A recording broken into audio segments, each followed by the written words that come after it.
Hello students, welcome back to our channel Edugap. सभी का स्वागत है फिर से एक बहुत ही शानदार, अमेजिंग और इम्पोर्टेंट वीडियो में, जो कि है अबाउट पब्लिक पॉलिसी। आप सबकी चिंता का विषय। तो अक्सर बच्चों की ये शिकायत होती है कि मैम पब्लिक पॉलिसी से रिलेटेड हम क्या पढ़ें, क्योंकि पब्लिक पॉलिसी पे ना तो कोई स्पेसिफिक किताब है, ना कोई स्पेसिफिक ऐसा टीचर है या कोई सब्जेक्ट ऐसा है कि जो हमें पब्लिक पॉलिसी के बारे में स्पेसिफिकली पढ़ाए। लेकिन चाहे आपका नेट हो गया या फिर आपके अदर एमए के लिए एंट्रेंस एग्जामिनेशन हो गए, पब्लिक पॉलिसी को एक अलग यूनिट की तरह सिलेबस में दिया जाता है। तो पब्लिक पॉलिसी पे ऑलरेडी मेरा एक लेक्चर है, वो मैं आप लोगों को दिखा देती हूँ। यूट्यूब पे आप लोग सर्च कर सकते हो, that is a very famous lecture, और इससे बच्चों को बहुत ज़्यादा हेल्प हुआ है। ये जो आप फर्स्ट देख रहे हो ना, पब्लिक पॉलिसी, जिसमें मैंने मीनिंग, डेफिनेशन, फीचर टाइप सब कुछ डिस्कस किया है, जो आपको हर तरीके के एग्जाम को पास करने के लिए बहुत ही ज़्यादा इम्पोर्टेंट और सहायक साबित होगा। ठीक है, सो बढ़ते हैं अपनी इस पीपीटी की तरफ कि आज हम लोग क्या करने वाले हैं। आज हम लोग करने वाले हैं पब्लिक पॉलिसी के question and answer, important MCQ, कि पब्लिक पॉलिसी से क्वेश्चंस कैसे आते हैं और कहां से बनते हैं। ठीक है, सो लेट्स स्टार्ट। तो स्टार्ट करने से पहले मैं आपको 2-4 चीजें बताना चाहूंगी कि पब्लिक पॉलिसी जो आपकी यूनिट है, वो एक ऐसी यूनिट है जो काफी ज्यादा डायनेमिक है। ठीक है, अब डायनेमिक होने से मतलब क्या है बेटा? डायनेमिक होने से मतलब है कि ये चेंजेस के साथ चलती है। ठीक है, चेंजेस का मतलब क्या हो गया यहाँ पे? Current affairs. ठीक है, पब्लिक पॉलिसी ऐसी नहीं है कि पहले जो पढ़ी थी, 1 साल पहले जो पढ़ी थी, वही आपकी चल जाएगी। तो लेटेस्ट में जितनी भी स्कीम्स आ रही होंगी बेटे, स्कीम्स जितने भी आ रही होंगी, नए नए प्रोजेक्ट्स आ रहे होंगे। प्रोजेक्ट्स जैसे कि हमारी इंडियन गवर्नमेंट लेकर आती रहती है, जैसे कि आपकी मेक इन इंडिया से रिलेटेड जो भी नए प्रोजेक्ट्स आ रहे हैं, या फिर डिजिटल इंडिया से रिलेटेड जो भी आपकी नई स्कीम्स या कोई नई वेबसाइट लॉन्च है, आपका लाइसेंस हो गया, राशन कार्ड हो गया, तो कोई स्कीम प्रोजेक्ट लॉन्च किया जाता है, उसकी आपको ध्यान रखना है। क्या क्या ध्यान रखना है कि उसका ऑब्जेक्टिव क्या है, यानी कि किसके लिए वो है, किसको बेनिफिट दे रही है वो। ठीक है, उसके बेनिफिट्स किस किस तक पहुंच रहे हैं। फॉर एग्जाम्पल बेटी बचाओ आंदोलन की बात करें तो बेटी बचाओ आंदोलन से रिलेटेड बेटियों के लिए, मतलब जो आपकी चाइल्ड होती है, फीमेल चाइल्ड होती है, उनके लिए बहुत सारी अलग अलग स्कीम, इसके बारे में आपको पता होना चाहिए कि अलग अलग पर्टिकुलर स्कीम कब आई थी और उसके बीच और उसके अंदर बेनिफिट क्या दिया गया है। ठीक है, सो और भी हम बातें करेंगे इन बिटवीन द क्लास। तो स्टार्ट करते हैं हमारे पहले प्रश्न के साथ। तो पहला प्रश्न है बच्चे, which of the following are the benefits of E governance. तो हम सभी को पता ही है, मैंने आपको एक एग्जांपल भी दिया कि आजकल आधार कार्ड से लेके लाइसेंस, राशन कार्ड, सब कुछ हमारा कैसे हो रहा है? वेबसाइट्स के थ्रू हो रहा है। वेबसाइट्स मतलब ऑनलाइन हो रहा है ना? ऑनलाइन हो रहा है। और आजकल इतनी सुविधा गवर्नमेंट ने कर दी है कि अगर कोई ऐसा है इंसान जो ज्यादा पढ़ा लिखा है नहीं, या फिर जिसके पास एंड्रॉइड फोन नहीं है, कंप्यूटर्स नहीं है, लैपटॉप नहीं है, तो वो कैसे इनको एक्सेस करेंगे? तो एक्सेस ऐसे करेंगे कि आजकल डायरेक्टली फोन नंबर्स दे दिए गए हैं। फॉर एग्जाम्पल हम कंज्यूमर केयर की बात करें, तो अगर आपसे कोई फ्रॉड होता है आपके साथ, तो सीधा आप गूगल पे जाके फोन नंबर आप देख सकते, कंज्यूमर के लिए कौन सा फोन नंबर है, वहां से आपको कॉल बैक आ जाएगा और उस पर आप अपनी पूरी कंप्लेंट को बता सकते हो। आपको कोई गूगल फॉर्म वगैरह भरने की, एविडेंस लगाने की कुछ जरूरत नहीं है। जो भी प्रॉब्लम होगी वो आपसे कॉल पर पूछ लेंगे और आपकी प्रॉब्लम को रजिस्टर कर लेंगे, आपकी कंप्लेंट को रजिस्टर कर लेंगे। ठीक है, तो ये एक छोटा सा एग्जांपल था ई गवर्नेंस का। हालांकि बहुत सारा आप ये देख सकते हो कि आपके आसपास ई गवर्नेंस के क्या एग्जाम्पल्स हैं। आपको बताना है इसकी बेनिफिट्स कौन कौन से हैं। First, it makes government more accountable. बिल्कुल बनाती है, गवर्नमेंट को और ज्यादा जवाबदेही बना दिया है, क्योंकि आप पल पल की खबर, आपकी एप्लीकेशन कहाँ तक पहुंची है, रिव्यू की गई है, नहीं की गई है, उस पर काम हुआ है, नहीं हुआ है, आप अपने पर्टिकुलर वेबसाइट पे जाके लॉग इन करने के बाद पोर्टल में वहां पे सारा अपडेट देख सकते हो। तो इसका मतलब क्या है कि गवर्नमेंट ज्यादा अकाउंटेबल हो गई है, आपको सरकारी दफ्तरों के चक्कर अब ज्यादा काटने नहीं पड़ते हैं। It minimises people's participation in government affairs. No, बिल्कुल ने तो लोगों के पार्टिसिपेशन को और ज्यादा बढ़ा दिया है। अब लोग अपने काम पे रहकर बिना छुट्टी लिए भी अपने गवर्नमेंट के जो कामकाज हैं कागजात की वो करवा सकते हैं। इट एनकरेजेस ब्यूरोक्रेटिक टेंडेंसी, इसका मतलब क्या है, काइंड ऑफ रेड टेपिज्म की तरह कि बहुत ज्यादा कामों के अंदर ढिलाई की जाती है, कोई आपकी बात सुनी नहीं जाती, तो ये एकदम गलत है, बेनिफिट तो हो ही नहीं सकता। It lowers the transaction cost, बिल्कुल आप किसी वेबसाइट पे जाके फॉर्म भरते हैं तो केवल आपको उस पर्टिकुलर फॉर्म की फीस देनी होती है, और कुछ फॉर्म तो फ्री भी होते हैं। किसी योजना के अंदर आप एनरोल करते हो तो वो सब कुछ आप ऑनलाइन फ्री कर लेते हो, ट्रांजैक्शन कॉस्ट काफी कम हो चुकी है। साइबर कैफे में जा करके अब आपको 100-200 रुपए अलग से फॉर्म को भरने के लिए नहीं देने पड़ते, या फिर सरकारी दफ्तरों के चक्कर नहीं लगाने पड़ते हैं। It helps in building trust between the government and the citizen, बिल्कुल इसने जो भी हमारा ट्रस्ट है गवर्नमेंट और लोगों के बीच में इसको बढ़ा दिया है। तो सही कौन कौन सा हो गया हमारा बच्चे? Government more accountable, it lowers the transaction cost, first, fourth and fifth. तो आंसर इज ऑप्शन नंबर 4। ठीक है, तो ये आपका जो क्वेश्चन है बच्चे, ये आपका PYQ है, यानी कि प्रीवियस ईयर में ये क्वेश्चन आपका आया हुआ है। Next question, Mahatma Gandhi national rural employment guarantee act, जिसको हम मनरेगा कहते हैं, guaranteeing a minimum of dash days of paid work per years to all families whose adult members opt for the unskilled labor intensive work। तो पहली बात तो ये मनरेगा होता क्या है? तो पहले इसका नाम बच्चे नरेगा था, नरेगा के बाद दूसरी गवर्नमेंट ने आकर के इसका जो नाम है वो मनरेगा कर दिया, लेकिन स्कीम काफी अच्छी है और काफी इफेक्टिव है। तो मनरेगा के अंदर बच्चे क्या किया जाता है कि बहुत सारे आपने गांव साइड पर देखे होंगे कि जो आपके लोग होते हैं फैमिली के, अक्सर फॉर एग्जांपल एक फैमिली में 5 लोग हैं, तो 5 लोगों के अच्छा काम नहीं होता है, या फिर वो सारे सिर्फ छोटी मोटी खेती करके अपना काम चला रहे होते हैं, विच इज वेरी डिफिकल्ट एक घर के कामकाज को चलाने के लिए, खर्चे को चलाने के लिए, है ना। तो ऐसे में इस स्कीम के अंदर गवर्नमेंट क्या कहती है कि जो भी फैमिली में आपका अडल्ट मेंबर होगा, अडल्ट मतलब काइंड ऑफ 18+ और ऐसा पर्सन जो विलिंग टू वर्क है, ठीक है, विलिंग टू वर्क है, जो घर चलाने के लिए लायक है, तो गवर्नमेंट इसको क्या करेगी, अनस्किल्ड लेबर इंटेंसिव वर्क देगी। इसका मतलब ऐसा नहीं कि सीधा आपको कंपनी में इंजीनियर लगा, ठीक है, अनस्किल्ड जैसे कि लेबर का काम हो गया, आसपास कोई हॉस्पिटल बन रहा है या फिर स्कूल बन रहा है, उसके अंदर आपको लेबर का काम दे दिया गया। दैट मीन्स जिनके पास नो वर्क था उनको काम दिया जा रहा है, और साथ ही साथ उनको 100 दिन का भत्ता दिया जा रहा है। ठीक है, ये 100 दिन का भत्ता देने का मतलब क्या है कि अगर आप इस स्कीम के अंतर्गत आते हो और उस स्कीम के अंतर्गत आते हुए भी आपको जो प्रॉमिस्ड वर्क था गवर्नमेंट की तरफ से वो आपको नहीं दिया गया, तो भी आपको 100 दिन के जो पैसे हैं वो घर बैठ के मिलेंगे। ये स्कीम की बहुत अच्छी बात है। क्यों? क्योंकि गवर्नमेंट ने अगर आपको उसके अंदर एनरोल किया है और गवर्नमेंट अपने प्रॉमिस को फुलफिल नहीं कर पाई है, तो ये सरकार की गलती है, लोगों की गलती नहीं है। तो बच्चे 100 दिन तक ही क्यों है? ताकि 100 दिन तक आप जो भी काम कर रहे हो आप उसमें कंफर्टेबल हो जाओ, आपको पता चल सके कि आप और क्या कर सकते हो, और 100 दिन के बाद से आप अपनी उस स्किल को अडॉप्ट करके या फिर उस स्किल को और बेहतर बना एक नई फील्ड के अंदर जॉब ले सकते हो, जिससे आप अपने घर बार को चला सको। ठीक है, तो बच्चे ये जो क्वेश्चन है ये है PY की, साथ ही साथ मनरेगा या फिर नरेगा आप इसको बोल लीजिए, इससे रिलेटेड आज तक इतने ज्यादा PYQs आ चुके हैं, जिसका मतलब ये होता है कि ये जो स्कीम है ये आपके पेपर के लिए बेहद इंपॉर्टेंट है। तो इससे इंपॉर्टेंट जुड़े हुए कुछ फैक्ट्स मैं आपको यहाँ पे लिखवा देती हूँ।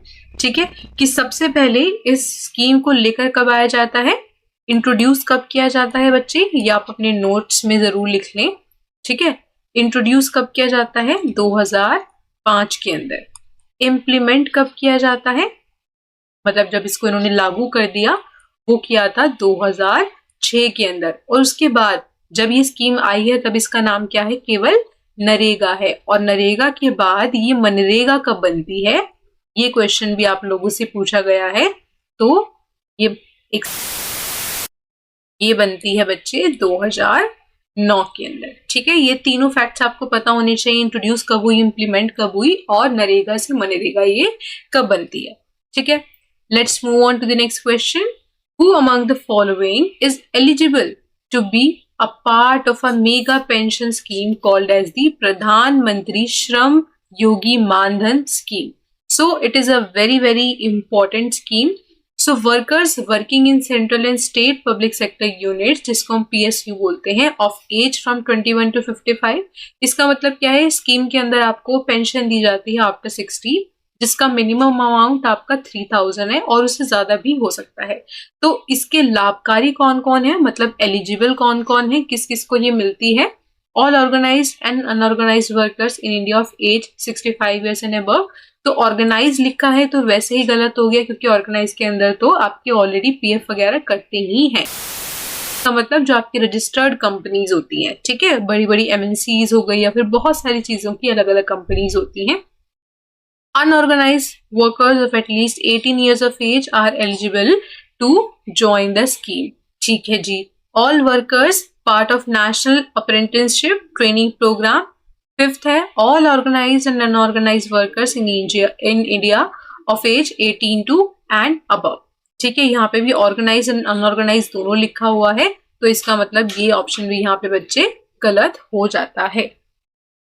तो इसका राइट आंसर आपका यहाँ पे हो जाता है ऑप्शन नंबर 3।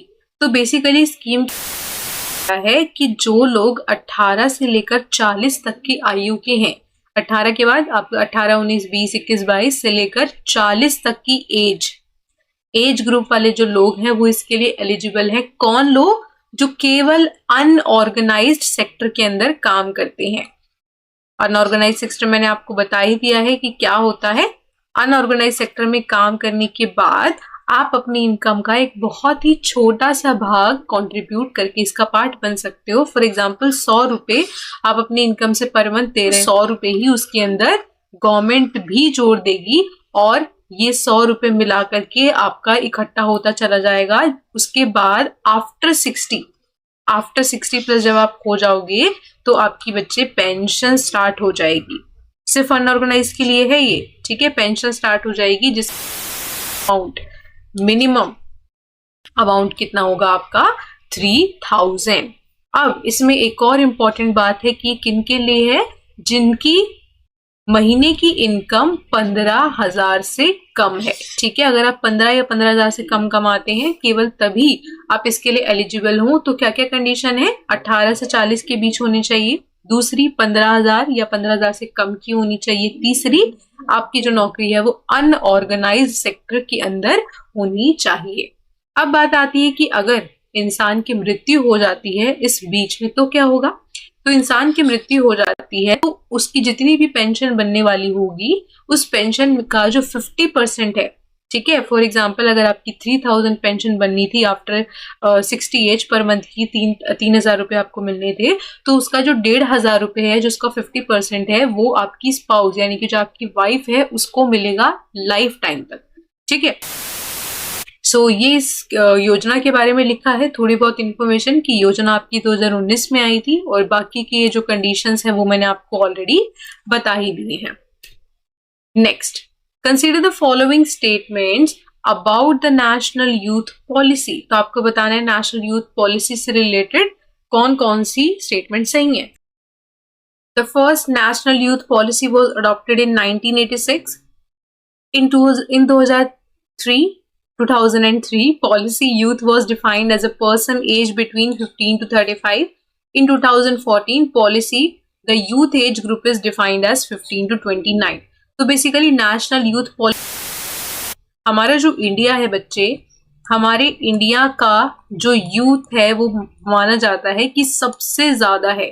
सबसे ज्यादा मतलब यहाँ पे यूथ का जो नंबर है वो सबसे ज्यादा है। ऐसा क्यों? क्योंकि इंडिया आप लोग देख रहे हो कि वर्ल्ड की नंबर 1 हो चुकी है पॉपुलेशन के अंदर, है ना। पॉपुलेशन के अंदर नंबर 1 हो चुकी है तो हमारे यहाँ का यूथ भी बहुत ज्यादा है। इसका मतलब अगर हम इस यूथ की जो बच्चे एनर्जी है उसको अगर सही दिशा के अंदर चैनलाइज किया जाए with the suitable amount of resources, तो हम अपनी देश की दिशा को बहुत ही अलग तरीके से बदल सकते हैं और बहुत तेजी से ग्रो कर सकते हैं। तो नेशनल यूथ पॉलिसी के अंदर देखा जाता है कि कैसे यूथ की जो एनर्जी है उसको चैनलाइज किया जाए, उनको कैसे प्रॉपर एक्सेस टू एजुकेशन दिया जाए, न्यूट्रिशियस फूड दिया जाए और उनकी स्किल्स को डेवलप किया जाए। तो विच of the statements given is true, तो ओनली द ऑप्शन। अब ऐसा क्यों है वो थोड़ा सा हम पढ़ लेते हैं। पहली बार जो नेशनल यूथ पॉलिसी थी वो 1988 में लेकर के आई गई थी, ना कि 1986 में। इन 2003 एंड सब्सिक्वेंटली 2014 के अंदर इसको फिर से लेकर के आया गया कुछ नए चेंजेस के साथ। The changes in the socio economic and the other conditions in the country call for a reformulation recurrently so that the contemporary situation is taken and absorbed into the policy of youth well-being। तो इसको अलग अलग समय पे नए नए changes के साथ लेकर के आया गया, क्योंकि बदलता समय नई चेंजेस का डिमांड करता है, बदलती परिस्थितियां, और इंडिया के पास हाईएस्ट यूथ का डेंसिटी है, इसीलिए उसको चैनलाइज अगर ठीक से किया जाए तो बहुत ज्यादा चीजों को बदला जा सकता है। ठीक है। In which of the following is incorrect regarding the Stand Up India scheme? तो पहली बात तो बच्चे ऐसे क्वेश्चंस बच्चे सबसे ज्यादा गलत करके आते हैं जिसमें इनकरेक्ट लिखा होता है। इसका मतलब क्या है, आपको इनकरेक्ट बताना है, आपको करेक्ट नहीं बताना, आपको गलत वाला बताना है। So it was launched by the Ministry of Social Justice and Empowerment. It was launched to promote the entrepreneurship at grassroots level, focusing on economic empowerment and job creation. It was launched on 15th April 2016. It facilitates bank loan between rupees 10 lakh and rupees 100 lakh at least SC/ST borrower and at least one women borrower per bank branch of the scheduled commercial banks.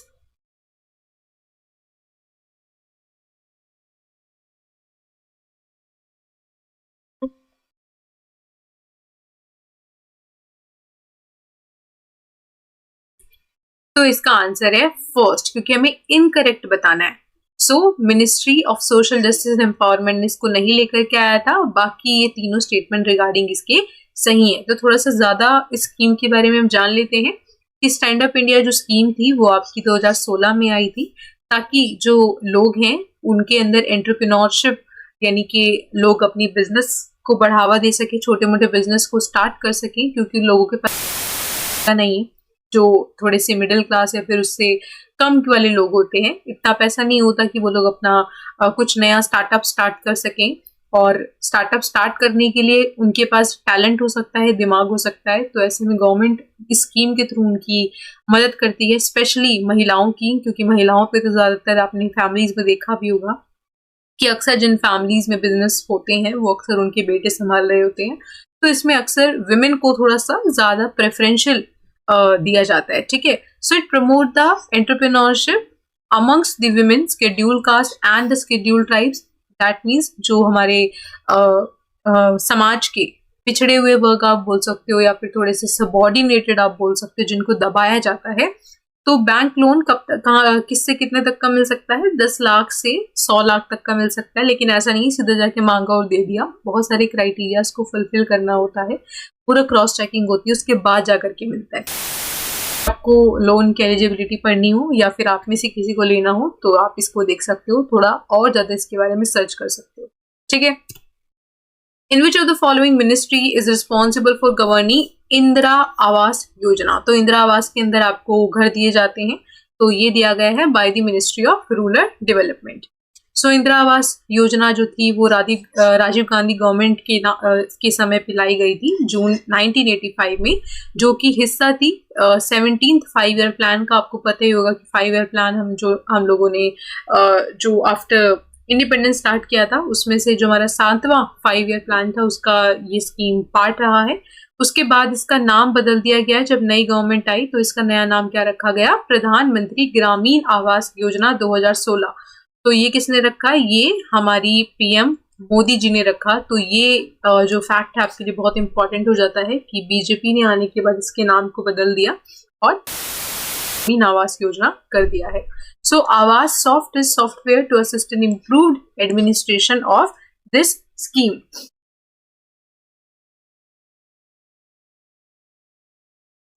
Next question, the Swachh Bharat अभियान कौन से साल में लेकर के आया गया था? तो आई गेस ये आंसर तो सभी लोगों को पता ही होगा, है ना?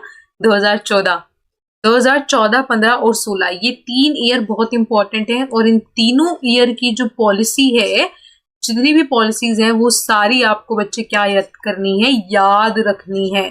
ठीक है।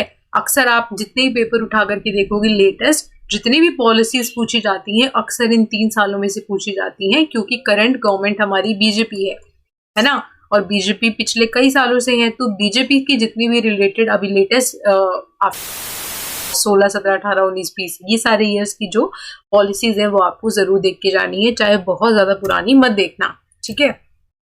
So what is the full form of NABARD? NABARD का फुल फॉर्म आपको बताना है। सो नाबार्ड का फुल फॉर्म होता है national agriculture bank and rural development. कहाँ लिखा है भाई? ये लिखा है सेकंड पे, national bank for agriculture and rural development bank. So NABARD को स्टैब्लिश किया गया था 1982 में। तो ये बेसिकली एग्रीकल्चर और डेवलपमेंट के लिए काम करता है कि किस तरीके से एग्रीकल्चर को डेवलप किया जाए, या फिर उसके अंदर जो भी चीज़ों को इम्प्रूव करना है उसके बारे में स्टेप्स लिए जाएं। So NABARD is the supervisory authority over the RRBs, जो हमारे रीजनल रूरल बैंक्स होते हैं, यानी कि ग्रामीण जगहों पर जो हमारे बैंक्स होते हैं, और जो कोऑपरेटिव बैंक्स होते हैं। सेल्फ हेल्प ग्रुप के ऊपर मैं अलग से एक क्लास को डाल दूंगी। सेल्फ हेल्प ग्रुप के अंदर बेसिकली क्या होता है, गांव थोड़े बहुत लोग मिलके, जैसे 15 से 20 लोग मिल करके अपना एक ग्रुप बना लेते हैं, और फॉर एग्जांपल वो डिसाइड करते हैं कि हम लोगों में से हम लोग 500 रुपए हर महीने के इकट्ठा करेंगे, और उसमें से हम में से जिसको भी फिर कभी जरूरत पड़ेगी तो हम उसको बहुत ही कम इंटरेस्ट रेट के ऊपर उसको वो पैसे दे देंगे। तो ऐसे में लोगों को बड़े जमींदार या बैंक्स के कागजों में फंसने की जरूरत पड़ती नहीं है, और लोग अपने आप में सहायता करने के लिए एक दूसरे के लिए हमेशा अवेलेबल रहते हैं, और बहुत आसानी से आपको लोन भी मिल जाता है बहुत कम इंटरेस्ट पे, ठीक है। So replace the agriculture credit department, इसने ACD and rural planning and credit cell को जो है इसको रिप्लेस किया है, and it has been accredited with the matters concerning policy planning operation. तो बेसिकली एग्रीकल्चर के फील्ड में जितनी भी पॉलिसी प्लानिंग ऑपरेशंस होती हैं, इकोनॉमिक एक्टिविटीज होती हैं, उनसे रिलेटेड आपका नाबार्ड काम करता है।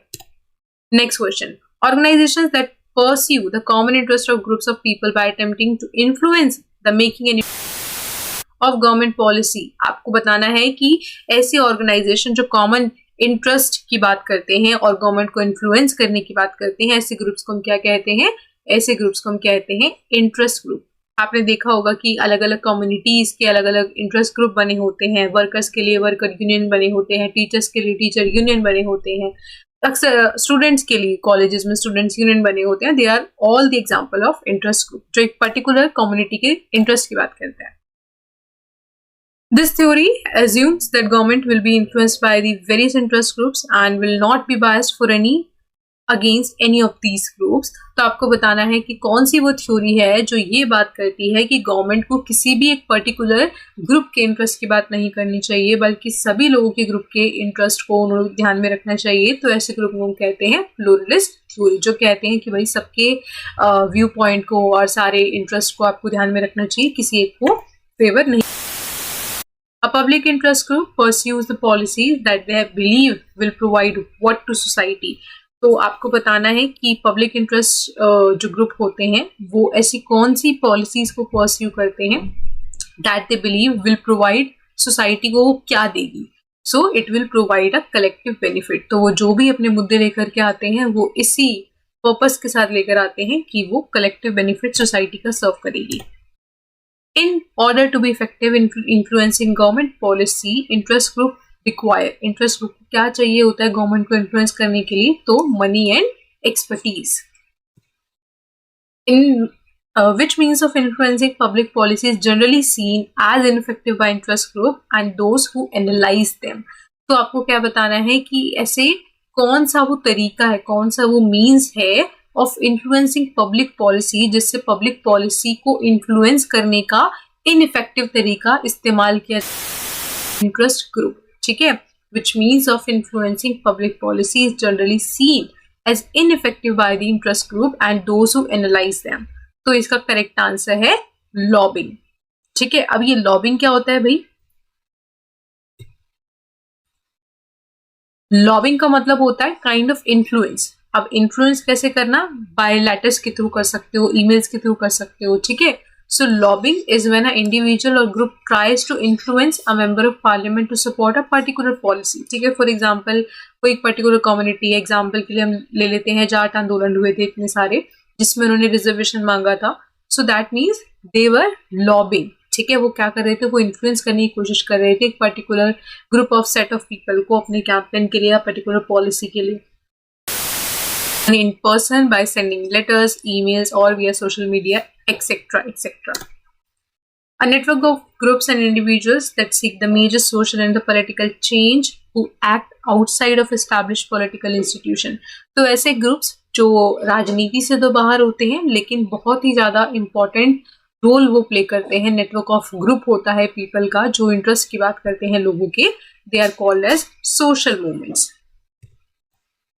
Which of the following characteristics is not part of a Weber's model of functioning of government? तो वेबर जो है वो हमारे पबेड के अंदर एक बहुत ही ज़्यादा इम्पोर्टेंट मायने रखने वाले थिंकर हैं जिन्होंने अपनी 3 टाइप्स ऑफ अथॉरिटी दी थी.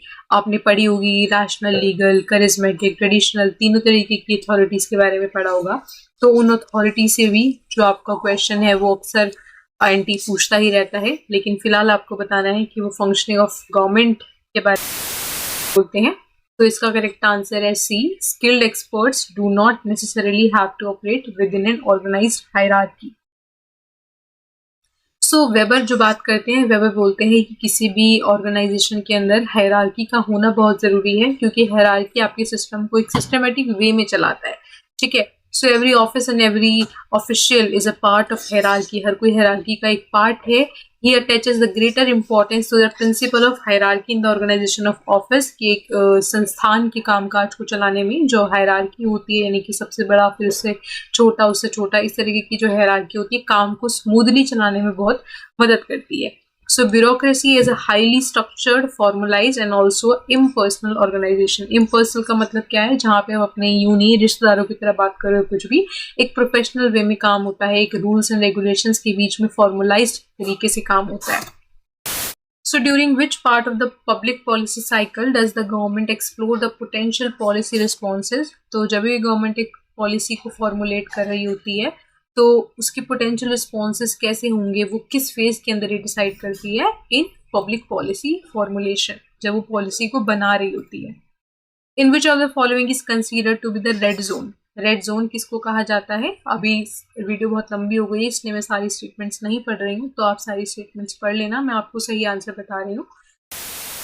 Month of the election cycle when the government announces popular government initiatives. तो जब भी एक गवर्नमेंट जो है नए इलेक्शन आने वाली होता है, इलेक्शंस की नई साइकिल आने वाली होती है, यानी कि 5 साल पूरे होने वाले होते हैं, तो अक्सर जब गवर्नमेंट अपने बहुत इंपॉर्टेंट कुछ इनिशिएटिव्स को जो उस गवर्नमेंट ने किए होते हैं अपने दौर में या करने वाली होती है, उनको अनाउंस करना स्टार्ट कर देती है, जिससे कि लोगों के अंदर वो एक काइंड ऑफ क्लिक करे कि इस गवर्नमेंट ने क्या काम किया है या क्या करने वाली है, और लोग उनके लिए प्रति वोट करने के लिए फेवरेबल हो जाएं. तो ऐसे टाइम को हम रेड जोन के नाम से बुलाते हैं. स्वच्छ भारत मिशन प्रोग्राम कौन सी मिनिस्ट्री के तहत आया था? तो यह आया था ministry of drinking water and sanitation. Public administration is a study of, तो पब्लिक पॉलिसी की इम्प्लीमेंटेशन कैसे की जाती है वही तो पढ़ते हैं पब्लिक एडमिनिस्ट्रेशन के अंदर. Formal relationship in organisation is based, पढ़ी लिया है कि रूल्स एंड रेगुलेशंस होते हैं एक प्रॉपर फॉर्मल स्ट्रक्चर के अंदर. Which Indian government scheme aims to install rooftop solar system? ये आपका एक PYQ है जिसके अंदर आपको पता ही होगा कि solar energy is a non conventional type of energy जिसके अंदर इलेक्ट्रिसिटी को प्रोड्यूस किया जा सकता है without exploiting the natural resources. ठीक है, तो इसका आंसर है आपका प्रधानमंत्री सूर्योदय योजना, जिसके अंदर आपके फोटोवोल्टिक प्लेट्स लगाई जाती हैं, छतों के ऊपर सोलर सिस्टम लगाया जाता है, और अक्सर इसको बड़ी बड़ी जगहों पर जैसे कि गवर्नमेंट हॉस्पिटल्स हैं या फिर बड़े बड़े स्कूल्स हैं उनकी छतों पे लगाया जाता है क्योंकि इसके लिए एक पर्टिकुलर स्पेस चाहिए होता है. ठीक है, और ऐसी जगह जहाँ प्रॉपर सनलाइट आती हो. तो सारी स्कीम्स के बारे में थोड़ा सा देख लेते हैं क्योंकि सारी इंपॉर्टेंट हैं. प्रधानमंत्री जनधन योजना के अंदर क्या होता है? इसके अंदर आपको financial inclusion which has an integrated approach to bring about the comprehensive financial inclusion and provide banking services provide की जाती है. प्रधानमंत्री सर्वोदय योजना आपको बता ही दिया मैंने. और प्रधानमंत्री उज्ज्वला योजना के अंदर क्या होता है कि जो विमेन होती हैं बिलो पॉवर्टी लाइन, ठीक है, उसके अंदर उनको क्या दिया जाता है, क्लीन कुकिंग फ्यूल, क्योंकि आपने देखा होगा कि अक्सर जिन लकड़ियों को जला के वो अपने चूल्हे को जलाती हैं, उसकी वजह से उनको काफ़ी बार हेल्थ इशू या ब्रेथ इश्यूज हो जाते हैं। इसलिए उज्ज्वला योजना के अंदर उनको गैस सिलेंडर्स यानी कि एलपीजी प्रोवाइड किया जाता है। आयुष्मान भारत के अंदर क्या होता है, 5 लाख तक का बीमा आप अपनी अपनी फैमिली का करवा सकते हो। The national education policy 2020 is the very very important topic, जिससे पिछले जब से ये आई है और उसके बाद जितने भी साइकिल हुए हैं, हर पेपर में कुछ ना कुछ एक एनटीए से पूछा ही है। तो आपको बताना है कि एजुकेशन का जो स्ट्रक्चर चेंज हुआ है वो क्या हुआ है। तो वो हो चुका है 5+3+3+3 4।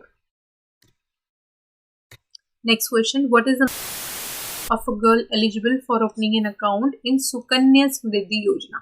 Sukanya Smriddhi Yojana is a very very important and popular scheme जो आपकी आई थी 2015 के अंदर। तो बेसिकली इसके अंदर मैंने आपको बताया था कि बेटी बचाओ बेटी पढ़ाओ से रिलेटेड कई इंपॉर्टेंट स्कीम्स हैं जो हम लोग पढ़ने वाले हैं। ठीक है, तो इसका आंसर आप पहले मैं आपको बता देती हूँ, 10 ईयर्स है।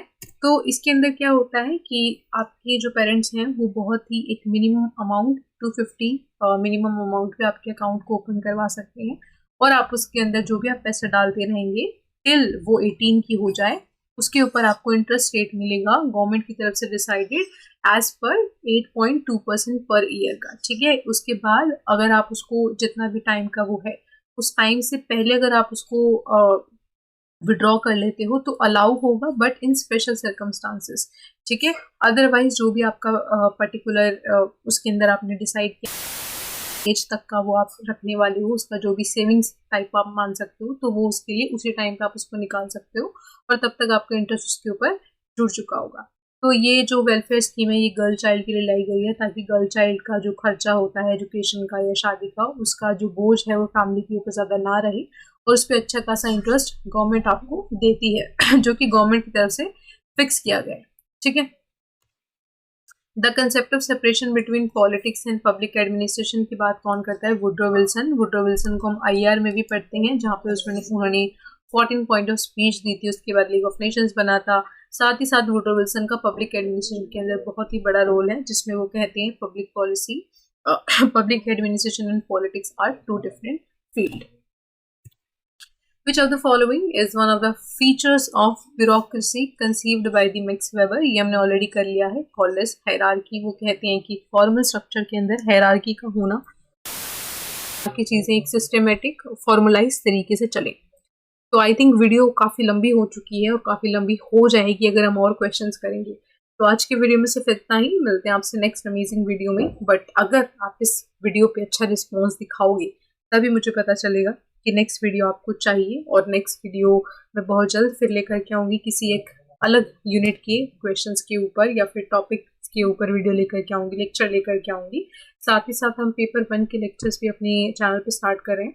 सो मेक श्योर करें कि आप अपने इस चैनल को अपने पसंदीदा दोस्तों के साथ, फैमिली मेम्बर्स के साथ शेयर ज़रूर करें, और इस वीडियो को एक प्यारा से कमेंट के साथ छोड़ के जाएं, क्योंकि बहुत मेहनत लगती है वीडियो बनाने में। तो आपका एक लाइक और कमेंट से आपका कुछ जाएगा नहीं और हमारा बहुत कुछ बन जाएगा। तो मेक श्योर करें कि आप चैनल को सब्सक्राइब तो ज़रूर कर ही लें, साथ ही साथ लाइक एंड कमेंट भी करते जाएं।